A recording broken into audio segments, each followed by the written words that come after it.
Science.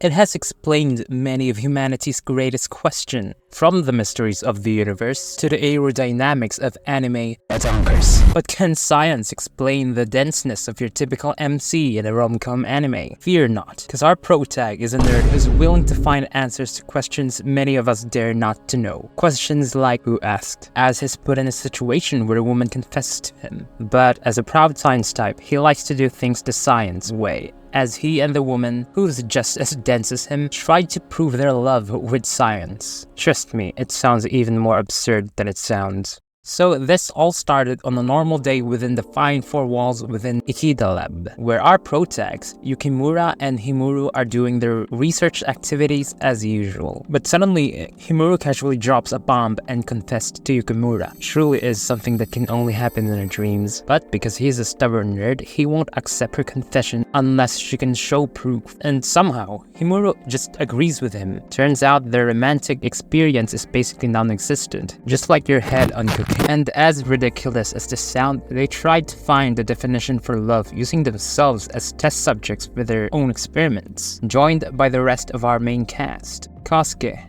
a 2D loving pervert. Ena, who's basically the dollar store hero. And Kanade, the only sane one among them, basing their research on numerous graphs, spreadsheets, and theorems that made my brain deflate while I was watching it. So then, they began their journey to find the definition of love. That being said, the anime's plot is truly interesting. Usually, with this types of anime genre, they'd usually get the confession at the very end of the anime, after the protagonist and the lead female spends a lot of time together through ups and downs. However, with this one, it was already established from the very start that they might like each other. But for the sake of research, they try to look at their romantic feelings as objective as possible, as they tried to conduct several experiments like performing wall slams to taste testing experiments. But with each test done, they just seem to go farther to the answer than they were before. Yukimura is very determined to see this research to the very end despite that. Perhaps a little too determined. He takes things way too seriously, as when Kanade suggested for them to go on a date so that they may understand a little more about their feelings for each other, they treated it as another experiment.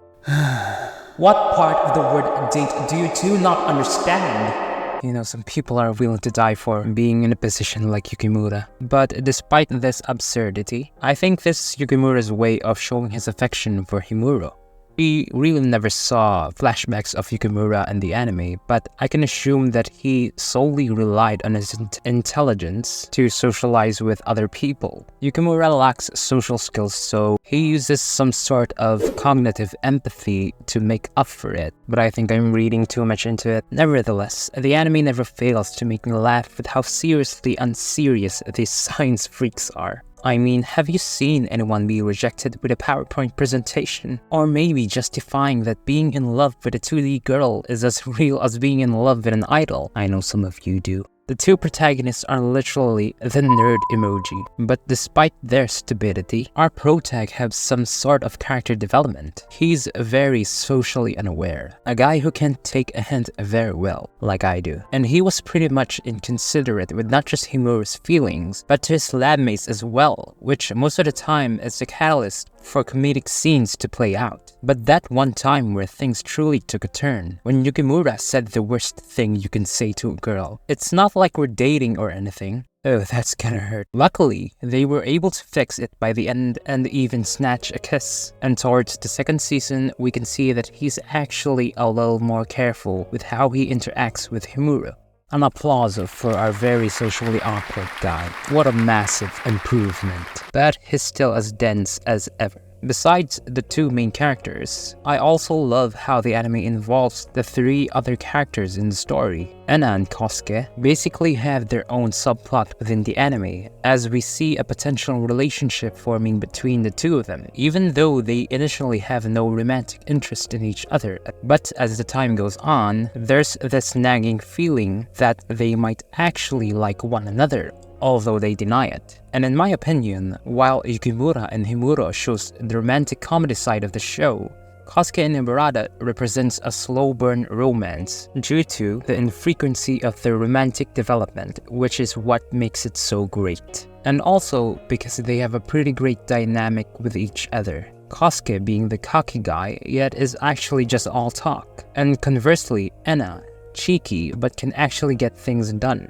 Put them together and you'll get a dynamic that just works. As for Kanade, I'd like to believe that at times she's the audience's self-insert. She's there to express our collective disbelief in the sheer ridiculousness that we are witnessing.